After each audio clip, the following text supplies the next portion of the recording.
Jesus Christ, peace be upon him, is not the Son of God. When we are all children of Allah and born of mother and father, for he is only born of a mother, why is he not the Son of God? The God has got sons by the tons. If you read the Bible, Adam is son of God. Ephraim is son of God. Israel is son of God. You believe Jesus is the begotten son of God? I do. You believe, fine. The similitude of Jesus in front of Allah is the same as Adam. English-wise, saying Jesus is the son of God, meaning messenger of God, I'm with you. But the moment you say begotten son, I have objection. If you say, I love Jesus Christ, peace be upon him, but don't follow his teachings, your love is false. Do you believe in Prophet Muhammad as the messenger of God? I do. MashaAllah.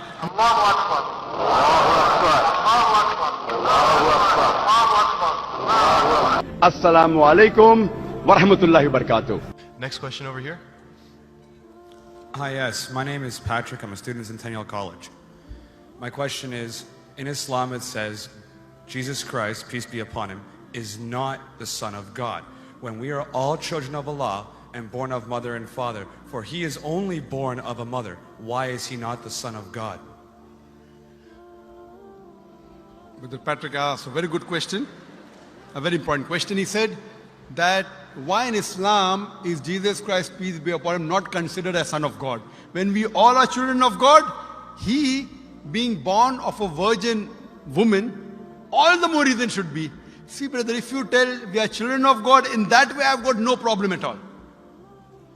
If you read the biblical language, if you say that we are children of God and Jesus is Son of God, in that context, meaning he is person who follows the commandment of God, most verily all the messengers of God, they are sons of God.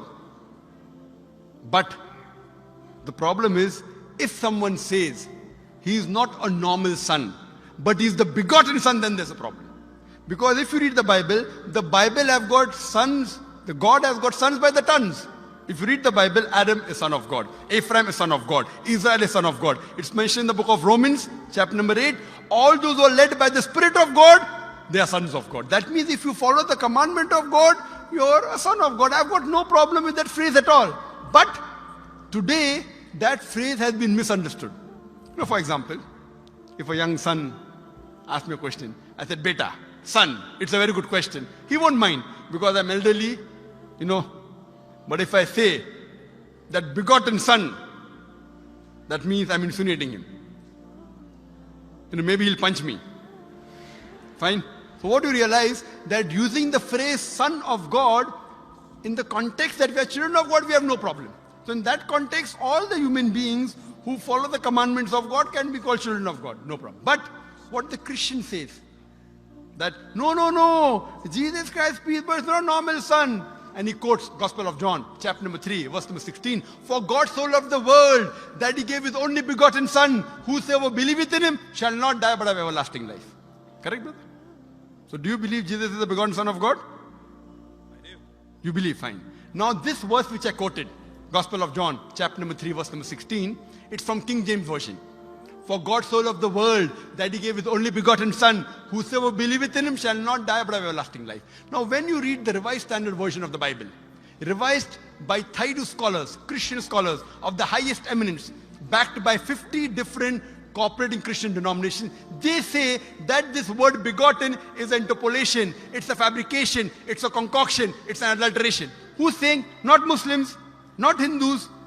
Thaidu Christian scholars of the highest eminence in the Revised Standard Version of the Bible, they say begotten is an interpolation, it's a fabrication, it's a concoction, and they're thrown out of the Bible. So if you say Jesus is Son of God, like Adam, like Ephraim, like Israel, I have no problem. The moment you say begotten, I want to ask you the question, what is the meaning of begotten? Brother, what is the meaning of begotten?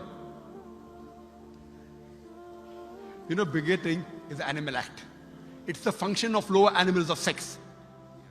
And when you say that he was born to Mother Mary, virgin, what are you insinuating?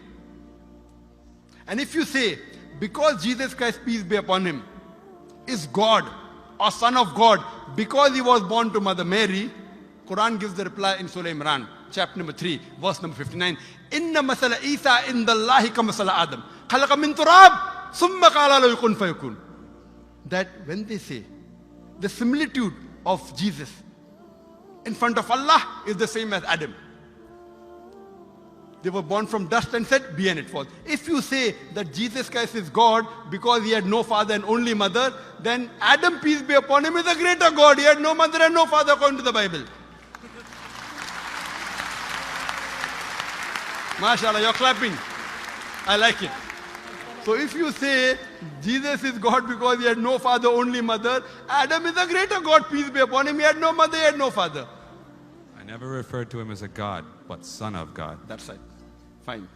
So Adam is a bigger son of God. Right or wrong? By your definition, Adam would be a God, for he has no mother nor no father. Not my definition, not my definition. By the definition of the Christian missionaries. By my definition, he is a messenger of God. Because God cannot beget. I told you in my talk.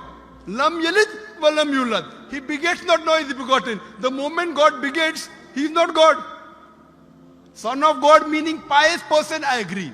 That's the reason Allah subhanahu wa ta'ala in the Quran, in 99 attributes, he has missed out Ab, father. Why? It's a good attribute, but Allah did not mention Ab meaning father because people started having wrong meaning of the word father.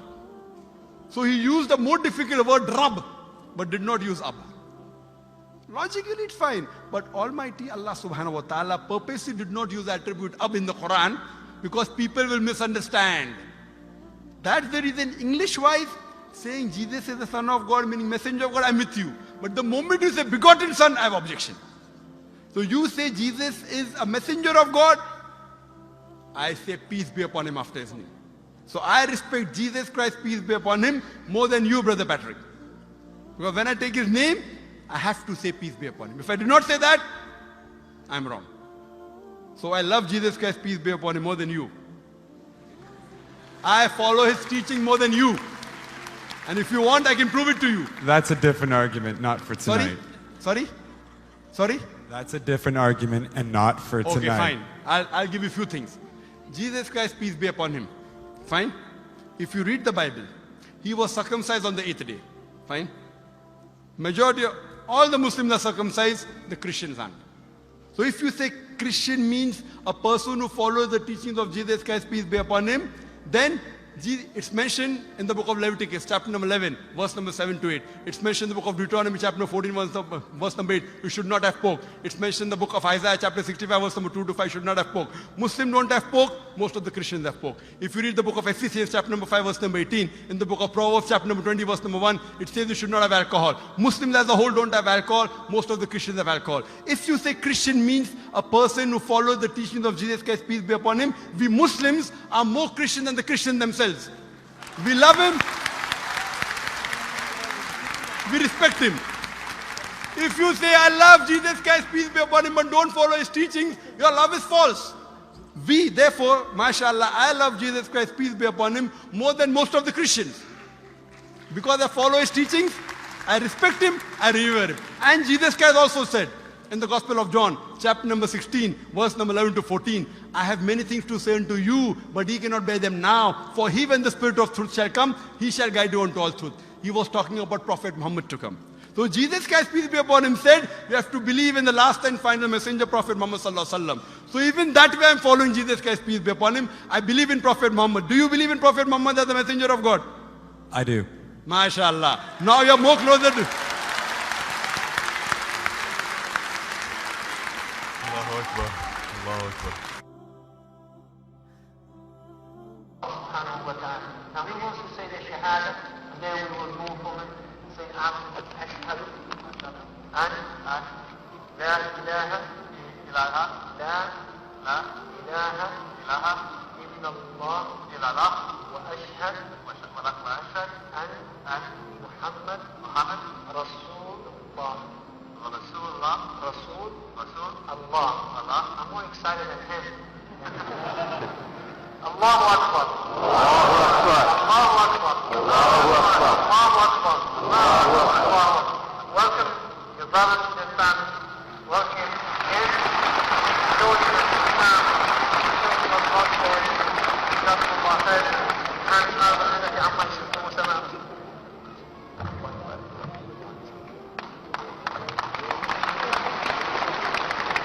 May peace, mercy and blessings of Allah subhanahu wa ta'ala, of Almighty God, be on all of you.